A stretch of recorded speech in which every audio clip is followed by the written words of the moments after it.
and welcome in this video of Union Parliament. In this video we are going to understand about the introduction of our Indian Parliament, the main functions of Indian Parliament. We will have a deep understanding about Lok Sabha and the Rajya Sabha.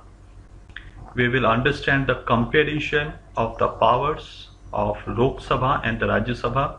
We will have a deep understanding about the Speaker, the powers and functions of the Speaker and the pro tem Speaker. So let's begin. So welcome back in this video of the Union Parliament. This is going to our first video on this chapter. If we talk about our Union Parliament, the Union Parliament is called the legislative. It is called the legislative organ of our government. The main function of the Parliament, as everybody know of class 10, the main function of the Union Parliament is lawmaking, legislation. Legislation is the main function of the Union Parliament. There are three organs of the government: executive, legislature and the judiciary. So Union Parliament is the legislative part, is a legislative organ of the government of India. Union Parliament can be divided into two parts, Lok Sabha and the Rajya Sabha. But apart from the Lok Sabha and the Rajya Sabha, the president is also a part of the Parliament, although he don't sit in the Parliament, but he is also, the President of India is also a part of the Union Parliament, because no bill can become a law. No bill can become a law if it don't receive the assent of the President of India. Without obtaining the President of India, no bill can become a law. So therefore, the President is an integral part of our Union Parliament. So the Union Parliament consists of the three organs, the three parts, that is the Lok Sabha, the Rajya Sabha and the President of India. Now if we try to understand both the Lok Sabha and the Rajya Sabha, Lok Sabha is called the lower house of the Parliament and the Rajya Sabha is called the upper house of the Parliament. Lok Sabha is called the lower house. It means it is popularly elected by the direct election. In the Lok Sabha, the members of the Lok Sabha are elected by direct election by the popular vote based on universal adult franchise. Above 18 years of the age can cast their vote in favor of the members of Lok Sabha. It takes place after every 5 years of the term. Now if we talk about the Rajya Sabha is called the upper house. Here the election is indirect. The house of the people, the Lok Sabha is called the house of the people and Rajya Sabha is called the house of the states. It means the people have their representation in the Lok Sabha. The house of the people means the common people have the power to sit in the Lok Sabha. It is the house of the people, and the Rajya Sabha is house of the states. Only states have their representation in the Rajya Sabha. The people from different states will go and sit into the Rajya Sabha, and the seats are given to every state. If suppose I can't cast my vote in favor, suppose I am a citizen of Kolkata, of West Bengal, I can't give my vote in favor of any member of UP or West or any other state. So it is a house of the states. Strength, the maximum strength is 552. The 550 is the elected members plus 2 are the nominated members. So total members are 500 452. At present there are 443 at present, in the present time. The strength of the Rajya Sabha is 250 members. This is going to be the maximum strength of the Rajya Sabha. The Speaker is the presiding officer of the Lok Sabha, and the Vice President is the presiding officer or the chairperson of Rajya Sabha. So the Speaker maintains the decorum in the House. The Speaker will maintain the discipline, and he will be the custodian of the rights of the members of Lok Sabha. On the other side, the Vice President is the chairperson of Rajya Sabha. The Vice President also acts as a president if the post of the president is vacant because of the death of the parent, because of the death of the president, or any kind of vacancy. So the Vice President is the chairperson of the Rajya Sabha. So these are going to be the two basic differences between the Lok Sabha and the Rajya Sabha. I hope that it is clear to everyone. So let's move ahead. I hope it is clear. There should not be any doubt between the differences of the Lok Sabha and the Rajya Sabha. Another one, the difference between the Lok Sabha and the Rajya Sabha can come as a question in your board exam also. 2 or 3 points you are required to write. So I don't think that you are having any kind of mistake, any kind of problem in understanding the difference. Let's go to the next one. Federal setup. Our country is called the federal country. What is the meaning of the federal government? Where there is the distribution of power between the central and the state level. The distribution of power between the dual system of government, where there is a distribution of power between the central government and various other state governments. Dual system means the government at the center and the government at the state, and there is a distribution of the power. The power is divided. State government is responsible for the administration in their own respective states, and at the guardian there is the central government. Division of powers. There is a division of powers between the executive, legislature and the judiciary. So these are the basic features of any federal type of government. Our country is a federal country.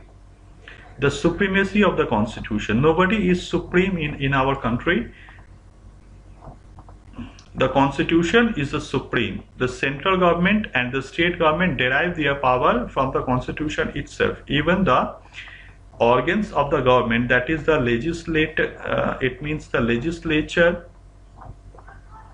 the judiciary and the executive, all derive their power from the constitution. Not a single organ is the supreme. The constitution is supreme. There may be conflict between these three organs of the government, but whatever it is written in the constitution, that will sustain in our country. Supreme Court as a guardian of the constitution. The Supreme Court is called the guardian of the constitution because the parliament has the power of lawmaking.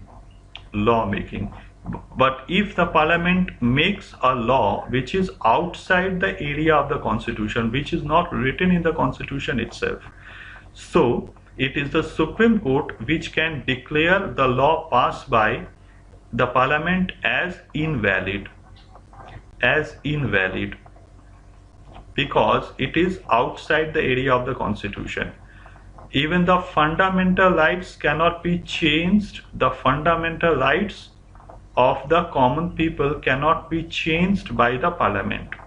The fundamental rights cannot be taken away by the parliament. If the parliament makes a law which violates the fundamental rights of the common people, the Supreme Court has the power to declare it invalid. So the Supreme Court of India is called the guardian of Indian Constitution. I hope it is clear to everyone. Let's move to the next one. Lok Sabha. Let's understand the Lok Sabha. As I have said recently that the Lok Sabha is called the lower house of the parliament, and the election in the Lok Sabha is direct election. That means people themselves participate in the election of the Lok Sabha. Whoever is above 18 years of the age, he can cast his vote. The election to the Lok Sabha happens after every 5 years. After every 5 years.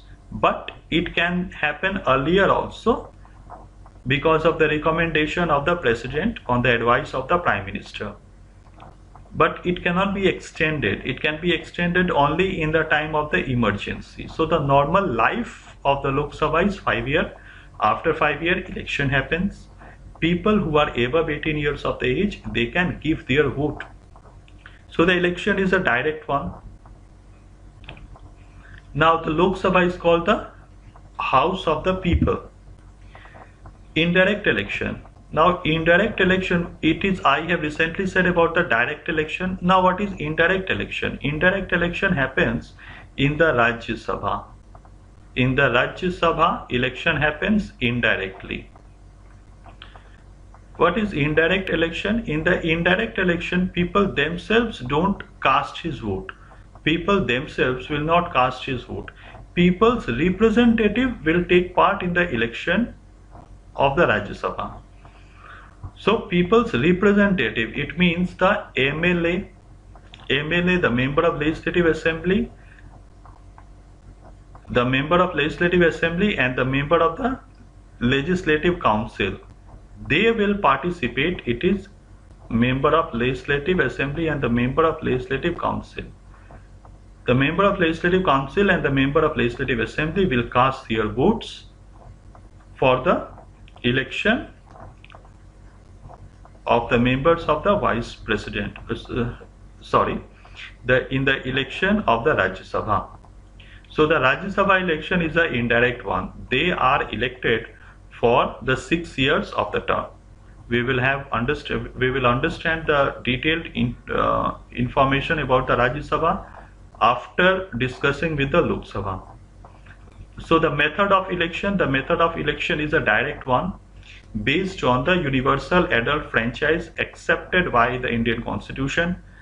All the citizens of India above 18 years of the age are eligible to have their participation in the election of the Lok Sabha, which is also called the general election. The general election. Now students get confused about the general election and the Lok Sabha election. These two mean the same thing. The Lok Sabha election and the general election are two are the same. Lok Sabha election and the general election. The term of the Lok Sabha is 5 years, but it can be extended 1 year at the time of the emergency, at the time of the national emergency. At the time of the national emergency, it can be extended for 1 year of the term, but it is very difficult.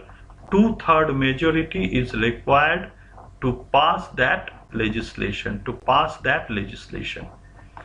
In the time of the national emergency, it can be extended by 1 year. Members of the Lok Sabha, the members of the Lok Sabha is 552. The 530 is the member of states.